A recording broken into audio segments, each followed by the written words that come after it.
अस्सलाम वालेकुम friends, welcome to our channel. So as we are discussing ectopic pregnancy, तो ectopic pregnancy में हमने सिम्टम्स तक देख लिया था। अब हमें इन्वेस्टिगेशन डिस्कस करिए। तो इन्वेस्टिगेशन में TVUS मैंने लिखा है, this is trans vaginal ultrasound. ये बेस्ट डायग्नोस्टिक मॉडलिटी होता है और ये जो है 4th से 5th वीक में करवाया जाता है, लेकिन जो ट्रांस एब्डोमिनल अल्ट्रासाउंड होता है वो 1st वीक में करवाया जाता है।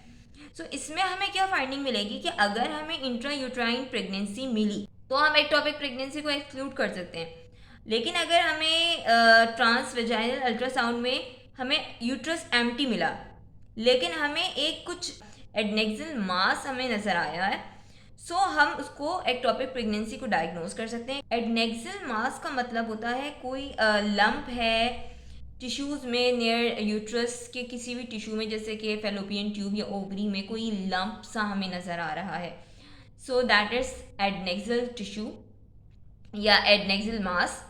सो उस केस में हमें एक्टोपिक प्रेगनेंसी डायग्नोज होगी। एंड इसके अलावा serum HCG is the hormone जिसका फुल फॉर्म होता है ह्यूमन कोरियोनिक गोनेडोट्रोपिन। ये ट्रोफोब्लास्टिक टिश्यूज़ जो हैं वो रिलीज़ कर रहे होते हैं। सो वैसे तो नॉर्मली अगर नॉर्मल प्रेगनेंसी है इंट्रायूट्राइन सॉरी, तो हर 48 आवर में ये जो वैल्यू है इसकी डबल होगी नॉर्मल। बट एक्टोपिक प्रेगनेंसी में इसका जो लेवल है वो सब ऑप्टिमल होगा, यानी इसके लेवल्स जो हैं स्टैंडर्ड से कम होंगे। So this is again an investigation जो कि हम डायग्नोसिस के लिए कर रहे होते हैं। बाकी CBC करवाएंगे, ब्लड ग्रुपिंग कराएंगे। अब मैनेजमेंट को हम क्विकली देख लेते हैं। अच्छा, बहुत सी बातें मैं कोशिश करती हूँ लिख दूँ यहाँ पर, लेकिन कुछ बातें मैं लिख नहीं पाती तो फिर मैं बोल देती हूँ, तो आप पूरी वीडियो देखा करें। सो एक्सपेक्टेंट, अच्छा मैनेजमेंट, एक्सपेक्टेंट मैनेजमेंट ये कब दी जाती है? ये उन केसेस में दी जाती है कि अगर पेशेंट जो है क्लिनिकली स्टेबल है और मिनिमल सिम्टम्स हैं या सिम्टम्स नहीं है पेशेंट को एक्टोपिक प्रेगनेंसी के, और जो एक्टोपिक प्रेगनेंसी ऑब्वियसली रप्चर्ड नहीं है, उसका जो मास है that is less than 30 millimetre, और कोई कार्डिक एक्टिविटी जो है TVUS पे हमें नहीं मिली, और serum HCG is less than 1500 international units पर litre.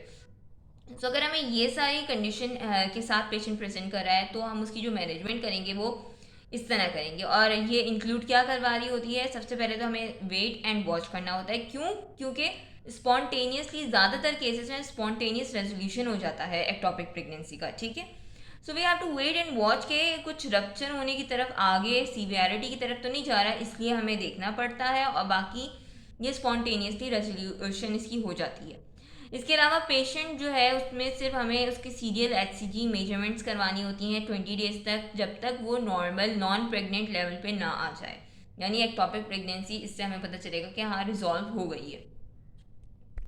Second management is medical management given if patient is, ये कब दी जाती है पेशेंट को? कि पेशेंट क्लिनिकली स्टेबल है लेकिन उसका जो मास है इज लेस देन 40, वहाँ पे लेस देन 30 था, the mass is less than 40 millimetre, and cardiac activity भी इसमें एबसेंट होती है, लेकिन serum HCG is less than 3000 international unit पर लीटर। तो इस अगर सिनेरियो के साथ हमें पेशेंट प्रेजेंट कर रहा है तो उसकी मैनेजमेंट हम मेडिकल करेंगे। मेडिकल मैनेजमेंट में क्या होता है? इट इंक्लूड्स मेथोट्रेक्सेट, ये एक फॉलिक एसिड एंटागोनिस्ट होती है, ये दी जाती है इंट्रामस्क्यूलरली। इसका मैकेनिज्म ऑफ एक्शन क्या होता है? ये इनहिबिट कर रही होती है DNA सिंथेसिस, और जो ट्रोफोब्लास्टिक सेल्स हैं उनको ये अफेक्ट कर रही होती है। सो ये मेथोट्रेक्सेट हम देते हैं।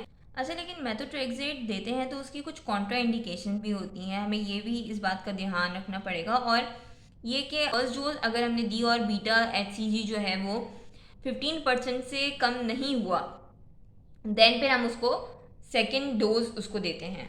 ओके, सो कॉन्ट्रा इंडिकेशन की अगर हम बात करें मेथोट्रेक्सेट की, तो ये क्रॉनिक लिवर डिजीज़ हैं, रीनल और हेमेटोलॉजिकल डिसऑर्डर्स हैं, इम्यूनोडिफिशियंसी है, एक्टिव इन्फेक्शन है, ब्रेस्ट फीडिंग है, इन सारे केसेस में इसे नहीं देते। और अगर इसकी ट्रीटमेंट अगर हमने EP में इसको दी गई पेशेंट को ना, तो हमें पेशेंट को ये बताना है कि she should avoid conceiving for 3 months at least, ठीक है, आफ्टर इट्स ट्रीटमेंट। क्यों? यानी ट्रीटमेंट कंप्लीट होने के बाद 3 महीने तक कंसीव ना करें, इसलिए क्योंकि ये दिस इज़ टेराटोजेनिक, ये एनामलीज और एबनॉर्मेलिटीज़ कॉज कर सकती है फीटस में, इसलिए अवॉइड करते हैं 3 मंथ्स तक प्रेगनेंसी को।